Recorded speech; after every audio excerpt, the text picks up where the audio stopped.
In a previous episode, we explored the concepts of affirmative action and reparations, with a particular focus on whether these practices are just. One argument offered to defend these initiatives is that they redress past injustices. One criticism of this defense is that it's unjust to hold one generation accountable for the crimes or sins of another generation. According to this view, the only just approach is to hold individuals accountable only for those injustices that they have chosen to perpetuate. Because these types of issues are so common in current political debates, especially in the United States of America, I want to explore them a bit further here. In this episode, our primary question about justice is a philosophical one. What does it mean to be a human being?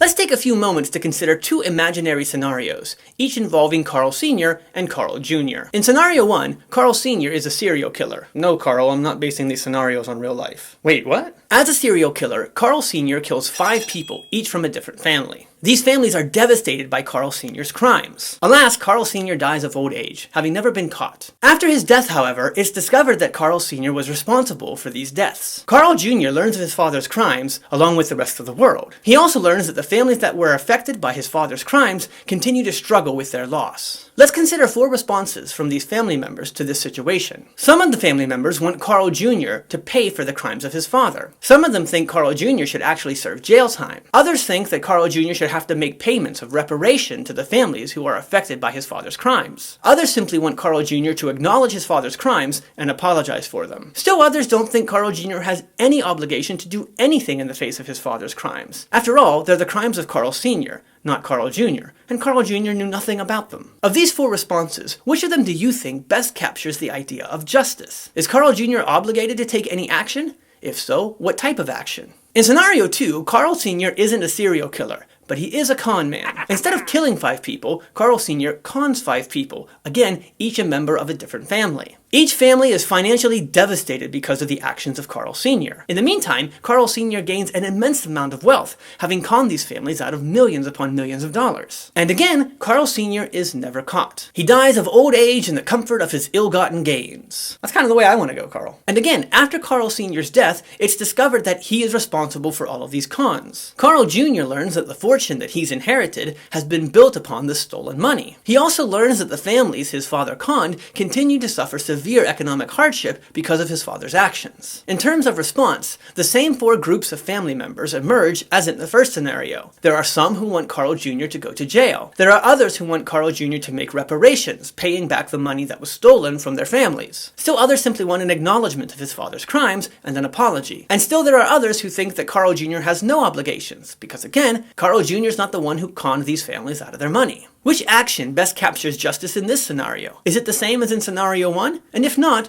why not? Is there a relevant difference between the two? Before considering any differences between the 2 scenarios, let's consider some of the similarities. In both scenarios, Carl committed an offense, murder and theft respectively, against 5 other families. In both scenarios, the families continue to be adversely affected by the actions of Carl Sr. In both scenarios, Carl Jr. has no role in his father's crimes, nor does he know his father has committed these crimes until the rest of the world learns of it. Finally, in both scenarios, certain members of the families victimized by Carl Sr. are calling on Carl Jr. to pay for his father's crimes through imprisonment or reparations, or to apologize for his father's actions. Based on these claims, we can argue that there are notable similarities between the 2 cases. However, there does seem to be one striking difference. In scenario 1, Carl Jr. has received no discernible benefits from his father's crimes. In other words, the murders committed by Carl Sr. don't translate into any advantage for Carl Jr. But that's not true in the second scenario. In the second scenario, the money that Carl Sr. has conned those other families out of has built the fortune that Carl Jr. has inherited. Carl Jr. is reaping benefits from his father's crimes. The question then becomes, is this difference morally relevant with regard to justice? Many would argue that it is. In fact, most of the theories of justice that we've examined in this video series could make the case that Carl Jr. should pay reparations in scenario 2. Even libertarians like Robert Nozick, who emphasize negative freedom and personal accountability, might still argue that Carl Jr. is obligated to pay reparations to these families because his wealth was built upon a violation of the negative liberty of these families. But what about the first scenario? Does Carl Jr. have any obligations there? In my experience of sharing comparing these scenarios, most people think that Carl Jr. has obligations to make reparations in the second scenario, but no obligations at all in the first scenario. To understand why this might be the case, it's helpful to explore the difference between moral obligations and supererogatory moral acts. Supererogatory moral acts, expialidocious, I'm a killer when it comes to freestyle, Carl. Moral obligations are those duties that are required of us, such that if we don't do them, it constitutes a wrong, an injustice. If I have a moral obligation not to steal from you, but I steal from you anyway, I've committed an injustice. I have violated my obligations, my duties. Supererogatory moral acts are those acts that go above and beyond the demands of justice. We might think of such acts as charitable rather than obligatory. For example, I may have a moral obligation not to steal from you, but I also might not have a moral obligation to help you or to make you whole again if someone else steals from you. Giving you money when someone else steals from you might be a particularly good thing for me to do, but it's not required of me by justice. In other words, if I don't do it, I'm not a bad or unjust person. It might be tempting to argue that in the first scenario, Carl Jr. has no obligations. If he chooses to make reparation payments or if he chooses to apologize, all of these would be supererogatory acts. That is, acts that go above and beyond what justice requires of him. Let's explore why we might say this. Michael Sandel argues that theories of justice that emphasize the importance of human freedom tend to rely on the concept of moral individualism. This concept maintains that human individuals are only responsible for their own moral, that is freely chosen, actions. They thus only have obligations to the extent that they violate the universal rights of others, or to the extent that they violate a contract they've entered into consensually. Applying the concept of moral individualism to scenario 1, we find that Carl Jr. has no obligations in the face of his father's crimes because, well, he's not benefiting from them, and they're his father's crimes, not his. Moral individualism tends to be built upon a broader philosophical foundation about what it means to be a human person. For philosophers like Kant, Rawls, and Nozick, the core essence of human persons is their rationality and their ability to make free choices, both of which exist independently of that individual's relationships. This is why these thinkers build their theory of justice around the core concept of freedom. Because human creatures are essentially rational, free individuals, justice is, at its core, about respecting this essence of the human creature. In some sense, we might suggest that there's a similarity between the way these philosophers think about human persons and the way Aristotle thinks about human persons. After all, Aristotle did say that the human is a rational animal. But there's also one very important difference. For Aristotle, humans are not merely rational animals. We're social animals. The philosopher Charles Taylor states this point well. Man is a social animal, indeed a political animal, because he is not self-sufficient alone, and in an important sense is not self-sufficient outside a polis. In this viewpoint, human beings can't be considered as isolated individuals with rationality and free will because we are essentially relational and social creatures. In other words, it's impossible to think of myself as merely an individual because there is no me apart from the me who is in my social relationships. But this relational view of the human person, which, by the way, reflects the evolutionary development of human beings as social mammals, doesn't sit easily with the concept of moral individualism.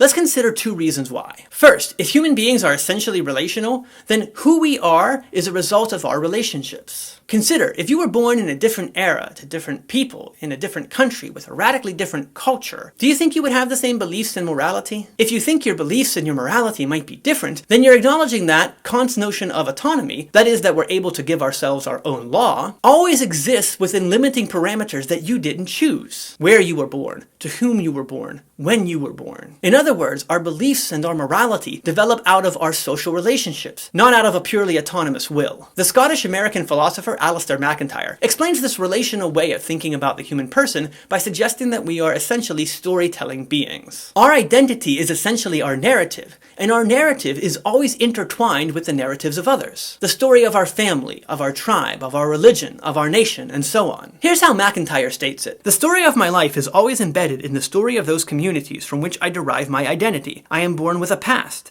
And to try to cut myself off from the past, in the individualistic mode, is to deform my present relationships. The story of my life, I take her home. In other words, when we think of human persons as individuals divorced from their stories and all the different relationships entailed in those stories, we're ignoring something essential about that human person. Second, if human beings are essentially relational, then it makes sense to think of our obligations in relational terms. Sandow accepts the two typical categories of moral responsibility implied in moral individualism. First, there's the obligation to respect human persons. This obligation is universal, meaning we owe it to all persons, and it doesn't require consent, meaning the obligation exists whether we freely accept it or not. Second, there's the obligation to honor contracts to which we freely consented. This obligation is particular, meaning we only owe it to the people with whom we've entered into contracts. And it does require consent, meaning it's only an obligation when we freely consented to those contracts. But Sandow argues for a third category of obligation, what he calls the obligation of solidarity. This obligation refers to unique duties we have to those who are related to us in special ways. For example, families and nations and so on. At first, it may seem that obligations of solidarity are a recipe for prejudice, in which I can favor the needs of my own people over and against the needs of other people. And this kind of prejudice is exactly what liberal theories of justice, for example libertarianism,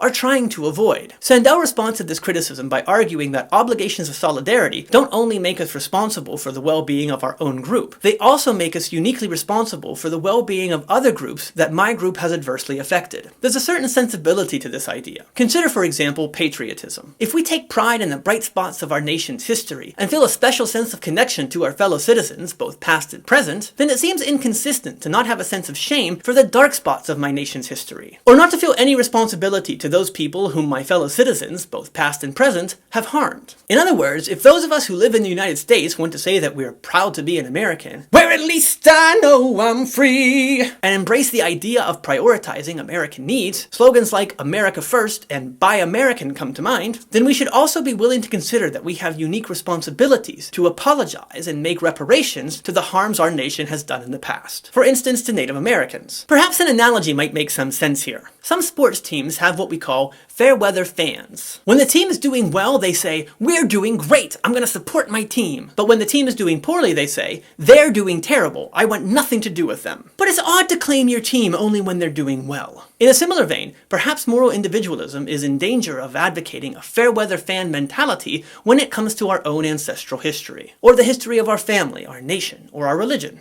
Bearing these thoughts in mind, let's return to our first scenario. If we think of Carl Jr. as a rational and free individual who has no essential connection to his own family, then it makes sense to argue that he has no obligations in the face of his father's crimes. But if we think of Carl Jr. as an essentially relational person with a narrative that places him in special connection with his family, then it seems reasonable to think that he might have some obligations to speak on behalf of that family. An obligation of solidarity to at least acknowledge and apologize for his father's crimes. To be clear, this isn't to say that Carl Jr. is guilty of his father's crimes. It would be hard to argue that he deserves prison time, nor is it to argue that Carl Jr. has the sole responsibility of making the families of his father's victims whole again. In this sense, he may not have any obligations to make reparations, but it does mean that Carl Jr. has unique obligations because of his connection to his family. And in scenario 1, it seems reasonable to suggest that these obligations might include acknowledging and apologizing for the crimes of his father. In this episode, we discussed moral individualism. Drawing on thinkers like Sandow and MacIntyre, we argued that moral individualism may be based on a philosophical outlook of the human person that's problematic. We then considered how a relational view of the human person might challenge some of the claims of moral individualism. Join us next week when I tell more stories about how terrible Carl's family is.